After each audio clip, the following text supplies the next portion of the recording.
টি-20 বিশ্বকাপ জেতার যদি আনন্দটা কইমা থাকে, তাহলে আমাদের যে ভবিষ্যৎ টিম, যেটা ভারতের ভবিষ্যৎ হতে যাচ্ছে, তাদের সম্পর্কে একটু আলোচনা করা যাক। কারণ কালকে থেকে অর্থাৎ 6 তারিখ থেকে কিন্তু ম্যাচ শুরু হচ্ছে জিম্বাবুয়ের বিরুদ্ধে। তো এই জায়গায় প্লেয়িং 11টা কি হতে পারে, ভারতীয় প্লেয়িং 11? কারণ অনেক নতুন মুখ কিন্তু প্রথম 2টা টি-20-র জন্য কিন্তু বিসিসিআই সিলেকশন করেছে। তো সেই জায়গা থেকে শুভমন গিল ক্যাপ্টেন, আর তার সাথে সাথে তো ওপেনিং, সেটার কোনো প্রশ্ন নাই। কিন্তু শুভমন গিলের সাথে ওপেনিং কে আসবে? অভিষেক শর্মা না জিতেশ শর্মা? এই নিয়ে তো সংশয় আছেই। তারপরে তৃতীয়তে সাই সুদর্শন কি চান্স পাবে, না সেইখানে রিয়ান পরাগের চান্সটাও হয়ে যাবে? উইকেট কিপিংয়ে কে পাবে, অভিষেক শর্মা নাকি ধ্রুব জুরেল? এই নিয়েও কিন্তু অনেক প্রশ্ন কিন্তু দর্শকদের মনে সংশয় রয়ে গেছে। কিন্তু পরবর্তী অলরাউন্ডারে যদি দেখতে চাই, ওয়াশিংটন সুন্দর আছে, সে কি চান্স পাবে?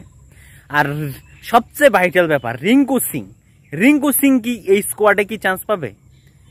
রিঙ্কু সিং আমার মতে অবশ্যই এই স্কোয়াডে কিন্তু চান্স পাওয়া উচিত।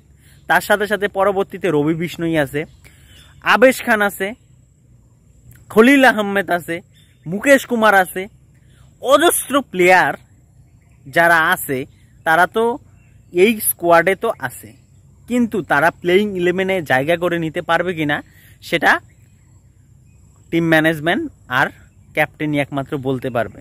কিন্তু যে কয়েকটা প্লেয়ার যে কনফার্ম এরা প্লেয়িং 11-এ চান্স পাবেই, সেটা হচ্ছে শুভমন গিল, রিয়ান পরাগ, ধ্রুব জুরেল, অভিষেক শর্মা, রিঙ্কু সিং, রবি বিষ্ণই, খলিল আহমেদ আর মুকেশ কুমার।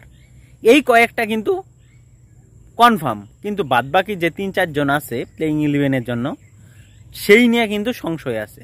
তো তোমাদের কি মনে হয় কালকে প্লেয়িং 11-এ আমি যেই নামগুলো বললাম সেটা বাদ দিয়ে কারা চান্স পেতে পারে? সেটা অবশ্যই কমেন্ট করে জানাও।